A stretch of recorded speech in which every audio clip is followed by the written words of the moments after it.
Algo está mal contigo. FNAF lo sabe. Un juego de 2014 con gráficos simples no debería aterrorizarte así. Pero tu cuerpo reacciona como si el peligro fuera real. Pero aquí es donde todo se fragmenta. El miedo que sientes jugando FNAF no es el mismo que sientes viendo una película de terror. Es diferente. Más primitivo. Más personal.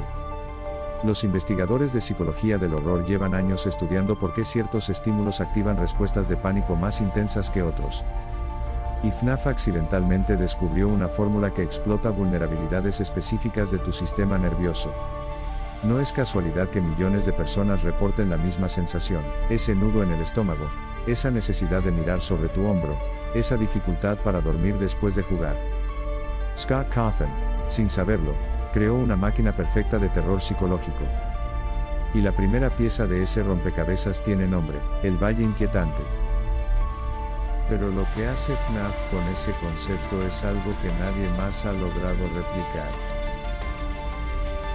Y entonces descubrí algo perturbador. El Valle Inquietante es un fenómeno documentado en 1970 por el roboticista Masahiro Mori. Cuando algo se parece casi a un humano, pero no del todo, nuestro cerebro entra en estado de alerta. Es un mecanismo de supervivencia ancestral. Si algo parece humano pero se mueve mal, podría estar enfermo, muerto, o ser un depredador disfrazado. Los animatrónicos de FNAF caen exactamente en ese punto. Son reconocibles como figuras amigables de nuestra infancia, pero sus ojos vacíos, sus movimientos mecánicos, su sonrisa congelada. Todo grita peligro a tu sistema límbico. Piensa en eso por un segundo. Cada vez que Freddy aparece en tu pantalla, tu cerebro está procesando una amenaza existencial.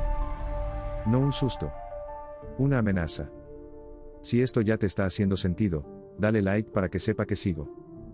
Pero el Valle Inquietante es solo la primera capa. Lo que nadie esperaba era lo que Scott agregó sin darse cuenta. Lo que nadie notó fue esto. FNAF no te da armas. No te da forma de escapar. No te da control. Y eso es devastador para tu psicología. Estudios de la Universidad de Würzburg demostraron que la percepción de control reduce drásticamente la respuesta de estrés. Cuando puedes pelear o huir, tu cerebro se calma porque tiene opciones. Pero en FNAF estás atrapado. Sentado. Solo puedes cerrar puertas y rezar que la batería dure. Esta mecánica activa lo que los psicólogos llaman indefensión aprendida. Tu cerebro aprende que no puede controlar la situación, y eso amplifica cada estímulo amenazante. Cada sonido en el pasillo. Cada sombra que se mueve. Tu sistema nervioso está en máxima alerta porque sabe que cuando llegue el peligro, no podrás hacer nada.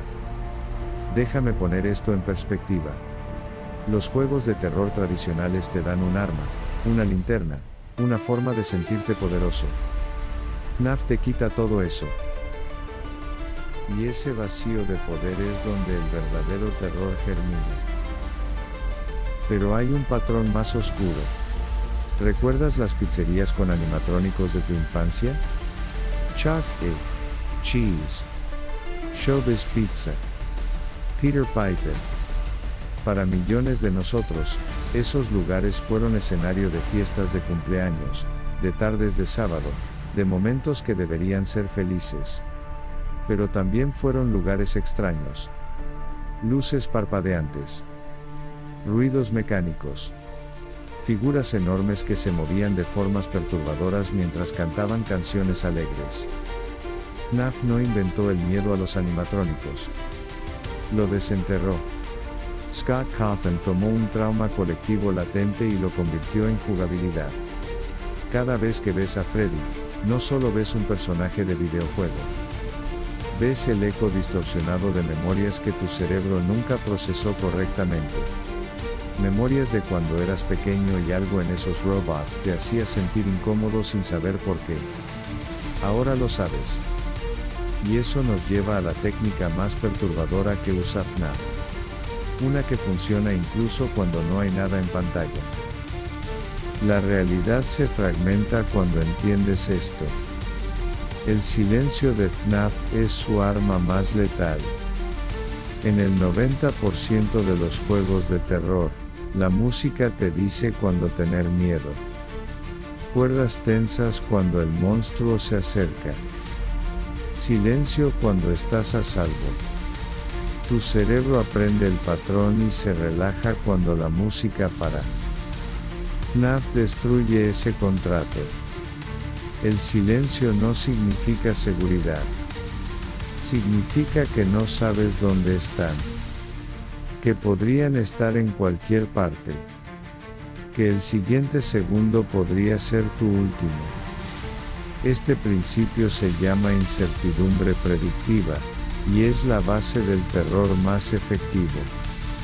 Cuando no puedes predecir el peligro, tu cerebro permanece en estado de hipervigilancia constante. Cada sonido se convierte en amenaza potencial. El zumbido del ventilador. El ruido de la estática. Tu propia respiración. Pero eso ni siquiera es lo más perturbador. Si quieres ver cómo termina esto, asegúrate de estar suscrito. Porque lo que viene explica por qué FNAF sigue aterrorizando a nuevas generaciones 10 años después. Y esto es solo la superficie. Los ojos de los animatrónicos están diseñados para seguirte. No literalmente, pero sí perceptualmente. Scott Cawthon posicionó las pupilas de Freddy, Bonnie, Chica y Foxy en ángulos específicos que crean la ilusión de contacto visual constante. Es el mismo principio de la Mona Lisa. Sin importar dónde estés, sientes que te están mirando. Y para tu cerebro primitivo, ser observado por un depredador significa muerte inminente. Cada momento que pasas en ese juego, tu sistema de detección de amenazas está procesando múltiples señales de peligro simultáneamente. Valle inquietante. Falta de control. Trauma reactivado. Incertidumbre auditiva. Contacto visual constante. Es una tormenta perfecta de terror psicológico. Dime en los comentarios, ¿cuál de estos elementos crees que te afecta más? Pero espera. Hay más en este glitch. Porque todo lo que acabo de explicar no responde la pregunta más importante.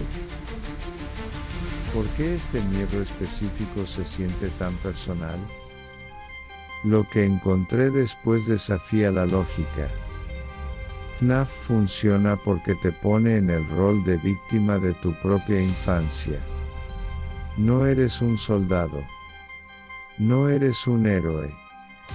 Eres un empleado mal pagado, atrapado en un trabajo nocturno, en un lugar que debería ser seguro pero no lo es. Es la pesadilla de todo niño que alguna vez se perdió en una tienda. Que se quedó solo cuando las luces se apagaron. Que miró a un animatrónico y sintió que algo estaba mal. FNAF no te asusta con monstruos. Te asusta con la versión corrupta de tu propia memoria. Los animatrónicos son los guardianes de tu infancia convertidos en verdugos. Las pizzerías son los espacios seguros transformados en trampas mortales. El juego completo es un espejo oscuro de experiencias que creías haber olvidado. Y eso es lo que lo hace inolvidable. No puedes escapar de FNAF porque no puedes escapar de ti mismo. De esos miedos que enterraste hace décadas y que nunca desaparecieron realmente. Y quizás eso es lo más brillante del legado de Scott Cawthon. Creó un juego que no solo te asusta mientras juegas, sino que permanece contigo después. Porque el miedo de FNAF no vive en la pantalla. Vive en ese rincón de tu mente donde guardas las cosas que preferirías olvidar. 10 años después, nuevas generaciones siguen descubriendo este terror. Y siguen sintiendo exactamente lo mismo que tú sentiste la primera vez. Porque el valle inquietante, la falta de control, el trauma reactivado, La incertidumbre y la vigilancia constante son universales. Son parte de ser humano. FNAF simplemente encontró la forma de activar todos esos interruptores al mismo tiempo. Así que la próxima vez que sientas ese escalofrío jugando Five Nights at Freddy's, recuerda que no estás asustado de Freddy Fazbear. Estás asustado de lo que representa. Y eso nunca va a cambiar. Ahora sabes por qué FNAF te afecta de forma tan visceral. No es un juego. Es un espejo psicológico. Suscríbete si quieres seguir fragmentando la realidad. Somos el único canal que analiza lo que otros ignoran. Y cuéntame en los comentarios, ¿cuál animatrónico de FNAF te causa más terror y por qué crees que es? Quiero leer tus respuestas. Nos vemos en el próximo glitch.